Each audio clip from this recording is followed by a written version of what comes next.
Hey everyone, welcome to another episode of the Midnight Monster Corner Horror Podcast. I'm your host as always, Corey, and today we have a review coming to you from 2017. That is a film called Life.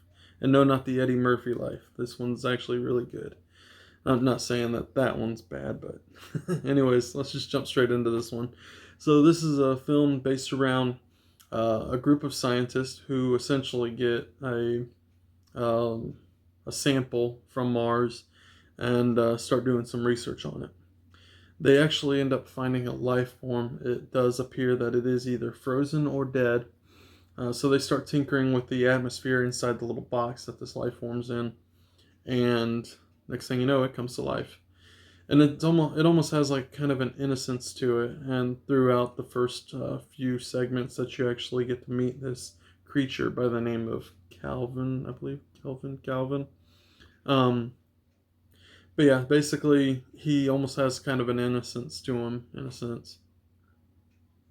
In a sense. But yeah, so basically, he ends up obviously getting smarter, getting a little bit bigger, and they start realizing that he's getting this way, and so they start tinkering with him a little bit more and running some experiments on him, in which this little creature does not like experiments being ran on him, um, and he ends up basically making his way out of the little box. And so at this point, he's freed. But he's still kind of contained in a lab in which he ultimately ends up making his way out because, like I said, he's growing smarter. It almost seems like just by the minute he's getting smarter and smarter. Um, but he makes his way out, and then, yeah, basically at this point, the group of scientists, they have, uh, to try and survive, they have to figure out how they're going to survive against this guy or against this alien. And basically try and get back home at this point. But they're kind of torn, they don't know what to do at this point because they don't know if they should basically stay up there and keep the life form up there and live their life up there, well, what, however long they can, or make their way back down to Earth, in which could potentially let him come to Earth and wreak havoc upon all human life forms. So basically, you end up learning that the alien creature aboard the space station is not so sweet and innocent, and he's actually quite violent and gruesome. But he's just, a creature, obviously, probably trying to survive. Uh, but yeah, I'm gonna leave it right there. I pretty much gave a good bit away there.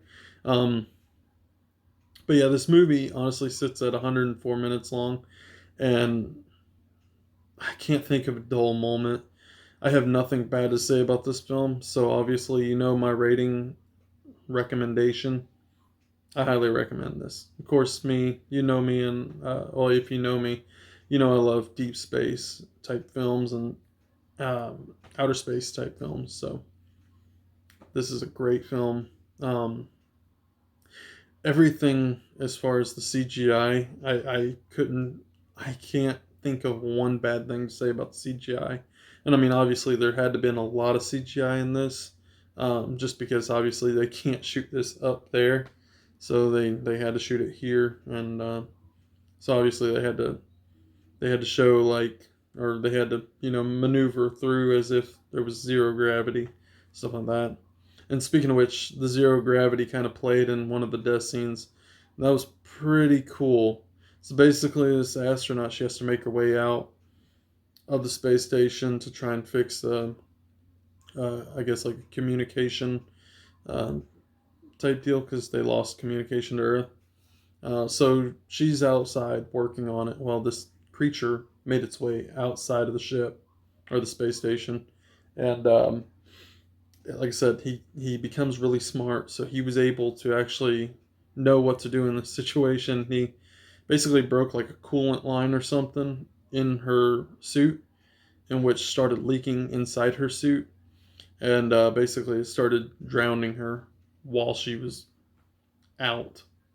And yeah, obviously she couldn't survive. And it almost seemed like a very harsh way to die too, because it was just like she was drowning really slowly because there's zero gravity. So these bubbles of water was just like, almost like just surrounding her face and stuff. It was really harsh to watch. She was practically dying slowly though. So that was probably one of my favorite kill scenes in this actually. Um, but yeah, really great film. If you haven't seen it, highly recommend it. Like I said, I can't say anything bad about it because there's really nothing bad about this. It's really good. Also, the creature, all the way from when it was just a tiny little microscopic microscopic organism to the big squiddy tentacle thing that he was. I mean, just phenomenal. They did a great job with the creature, and again, not just Deep Space, but I love creature films, and he was a pretty cool looking creature. He even almost developed kind of a characteristic face in a sense at some point. I wouldn't say it was like a human face, obviously, because he was an alien, but yeah, very cool, very very cool film, and you almost get a sense of kind of just you almost get a sense of feeling for them in a way because they're out there, they're all alone. There's really kind of zero chance of hope of survival, you know. So really, really awesome stuff. If you haven't seen it, highly, highly, highly recommend this. If you have seen it, leave a comment down below. Let's see what your thoughts are on it. I really love this film. This is fun. The rewatch value is going to be there for me the whole way. But yeah, let me know what your thoughts are. And as always, check me out on Facebook, and I'm also on Instagram. And then I'll share, subscribe here, guys. And yeah, just keep me rolling. But let me know if you guys want me to do a review on something. Dying to know if you guys want something specific from me or what. But later.